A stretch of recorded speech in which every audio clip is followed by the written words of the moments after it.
De la voz a Daniel Montero Cendejas, de la Universidad Autónoma del Estado de Morelos, cuya ponencia se intitula La división de poderes y la justicia ante la reforma judicial federal. Gracias, hermano, muy amable.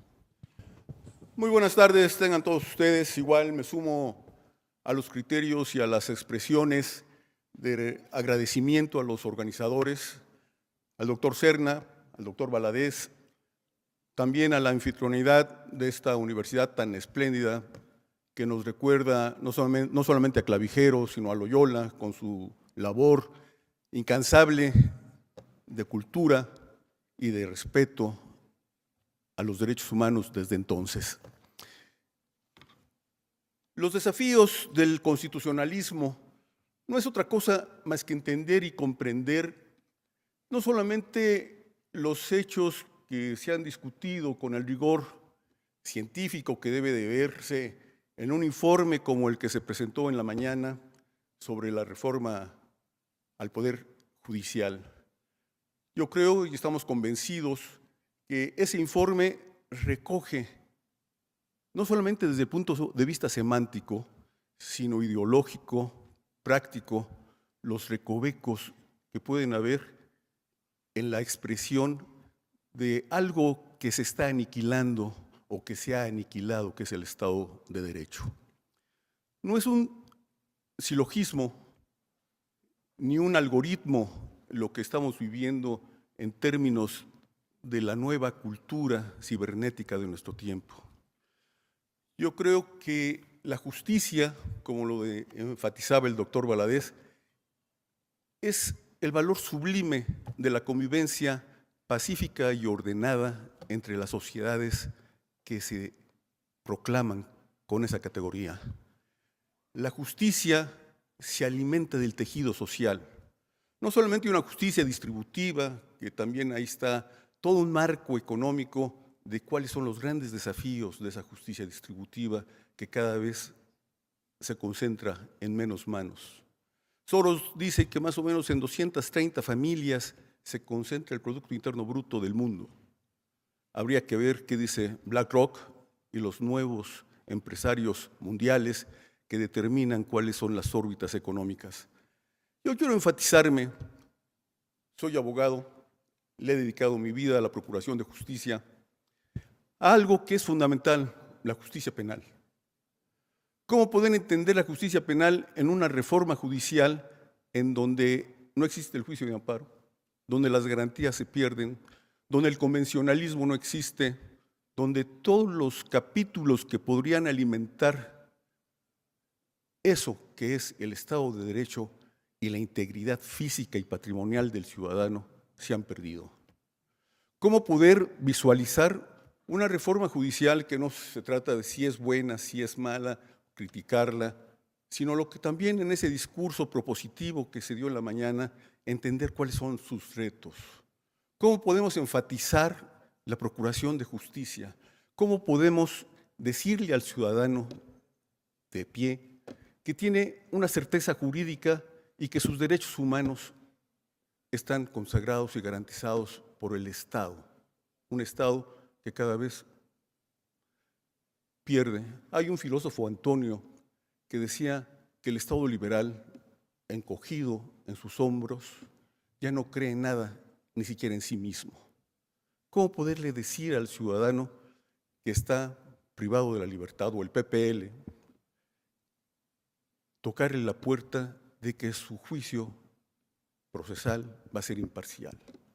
¿Cómo poderle explicar a nuestros alumnos, a las juventudes del mañana, que nuestra tradición jurídica se está evaporando?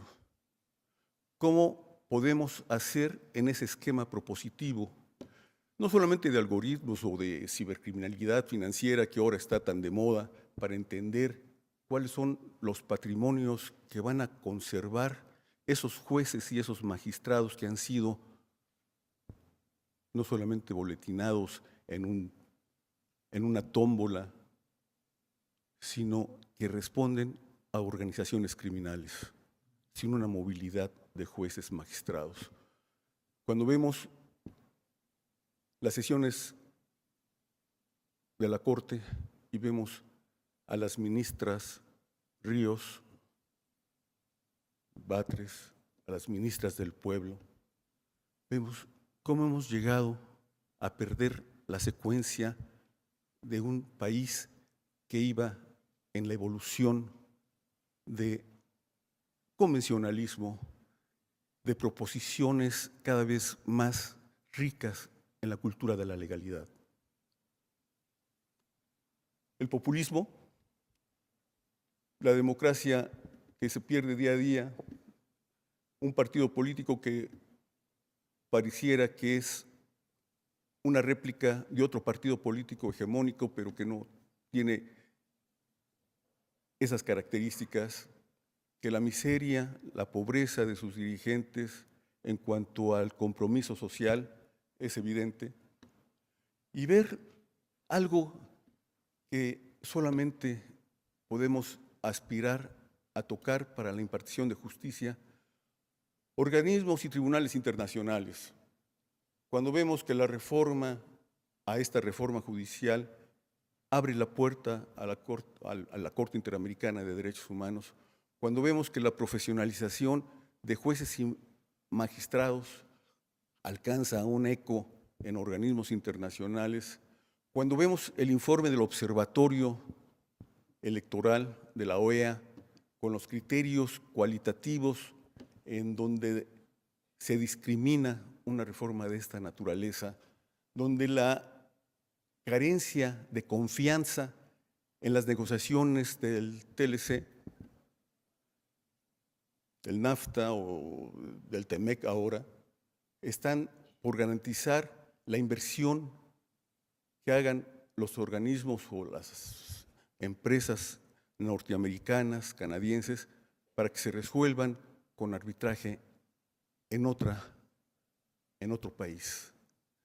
Entonces, yo creo que si hacemos un recuento de una justicia alternativa, una justicia no solamente alternativa, sino de reparación, de restauración de los bienes que se han sido truncos por la autoridad, cuando ha sido violentada la autoridad en los derechos humanos y en las garantías individuales, y vemos qué respuesta tiene, por ejemplo, la prisión preventiva oficiosa, vemos que a pesar de las sentencias de la Corte Interamericana, de las violaciones al Pacto de San José, de todo lo que implica los tratados internacionales, y no hay respuesta alguna. ¿Dónde queda la fuerza de organizaciones como la que preside el doctor Serna?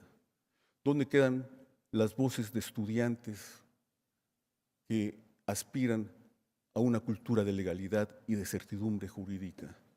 Cuando vemos que son cooptados por el crimen organizado, cuando vemos que existen campos de exterminio aquí en este estado, ¿cuáles las alternativas? Redoblar esfuerzos desde un punto discursivo, de un punto de esta naturaleza de venir y comentar con ustedes algo que todos los días vivimos como ciudadanos mexicanos. Yo creo que el compromiso de cada uno de nosotros es tratar de entender que el reto del constitucionalismo no está aquí nada más en la academia, no está en la formación de nuevas visiones heredadas o transmitidas a nuestros alumnos, está en el campo de acción. Salgamos, luchemos por nuestra democracia, por nuestras instituciones, por algo que nos garantice certeza y certidumbre jurídica. Cuentan con nosotros. Soy presidente de un observatorio penitenciario. Sé las carencias que hay en las cárceles. Sé de las necesidades brutales que existen en el sistema penitenciario. Sé ese grito de justicia que claman miles de mexicanos, las madres buscadoras, y que hay un silencio ominoso por parte de la autoridad. ¿Cómo llegamos a eso? vía electoral. Luchemos por la vía electoral para que se trastorne, se transforme y no tener que llegar a espacios de violencia que se están generalizando y se están normalizando. El rompimiento de la vida misma, el rompimiento de todo lo que implica esta normalidad y algo que el nuevo constitucionalismo debe de ver. No solamente es lo que establecía Schmitt o Lowenstein o cualquier autor, sino ver esa consigna tan importante que nuestra Constitución no pase de ser nominal a ser semiótica y semántica. Yo creo que eso está en nosotros, no hacer de la violencia, no hacer del rompimiento jurídico una normalidad, sino buscar esas manecillas y ese compromiso entre todos nosotros por abatir la impunidad, la corrupción y la simulación. Con esto concluyo. El 98%, según el ranking internacional de impunidad, lo tiene México. Uno de los países más corruptos es México, los primeros lugares, cuando debería de ser todo lo contrario. Muchas gracias.